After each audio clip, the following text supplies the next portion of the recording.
mo yokwiranire guchia senseme kwa mirere serikali omonogeri bwe serikali Isaac Mwaura nigo atukutera ari chinkwana cha barayi ba United Alternative Government mwana senkwana yabo ngakibarenge county ya Kirinyaga sokotebe serikali ya Kenya kwanza teraikiraria mugendero andonsi meyense Mwaura senkwana ya ena bariki ba mangana niga erere buna omurayi gosemurayi tayo oikiraniri ali omurayi bwe nsobono William Ruto ikiraniri nsi emiaka 3 nigo boigo aruro kubore guchia saba Kenya gosire serikali ya bono erio enyare gwikirani chire cha.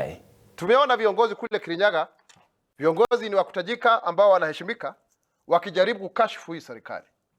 Na kwa kisingizio kwamba ati wao ndio walikuwa wanajua kutawala vizuri, ati wao ndio walikuwa wanafaa kuunganisha Kenya.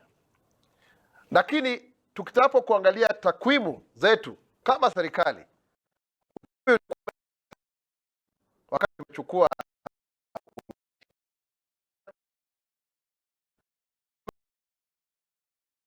kuyafanya hayajawahi kufanyika tangu uhuru. Hakuna rais yoyote ambaye amefanya hiyo kazi. Kwa mfano, wakati wa serikali ya awamu ya 4 iliyopita, nyumba zilizokuwa zimejengwa ni 8,000 za bei nafuu. Sasa hivi tumejenga zaidi ya nyumba ya maelfu, zaidi ya nyumba 1,300 za jengwa sasa hivi, na tulikuwa tumesema nakisi ipo katika nyumba 250,000 kila mwaka, lakini angalau 50 zinapatikana kutokana na wawekezaji wa kibinafsi. Ukiangalia mambo ya uzalishaji, tumeongeza sana kipato kikubwa katika mimea mingi tofauti. Ukiangalia kama ni mpunga, ukiangalia hata bei ya kahawa na kadhalika. Ukiangalia zile barabara ambazo tunazijenga na tumeanza kuzijenga, tumezikwamua kilomita zaidi ya 8,000 ambazo zinaendelea kujengwa sasa hivi kwa zaidi ya shilingi bilioni 255. Na haya yote yalikuwa yamekwama. SGR tumeanza. Hii ya Mau Summit tumeanza.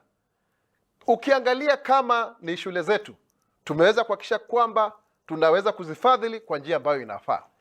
Hiyo transition ya JSS tumeajiri walimu zaidi ya 1,100.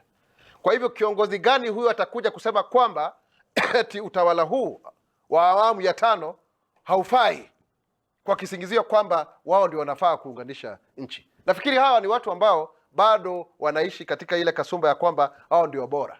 Tuwaambie wampatie Mheshimiwa Rais William Ruto nafasi aendelee kuongoza ili tuweze kufikia ile ruwaza yetu ya Singapore. Na itatendeka.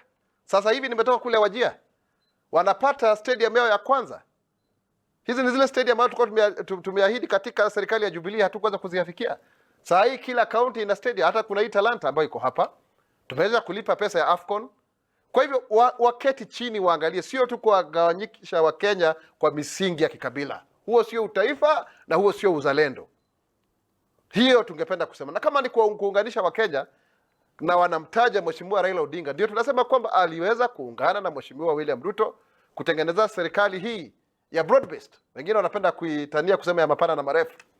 Hiyo serikali ndio hiyo tuko. Na ndio sisi tunasema tuko tutam. Kwa sababu tunajua kwamba Rais William Ruto kama anaweza kufanya mambo haya kwa miaka 3-4, je, akipatiwa awamu pengine ya pili, muhula wa pili kwa awamu ya 5, itakuwa ni jambo ambalo ni nzuri zaidi.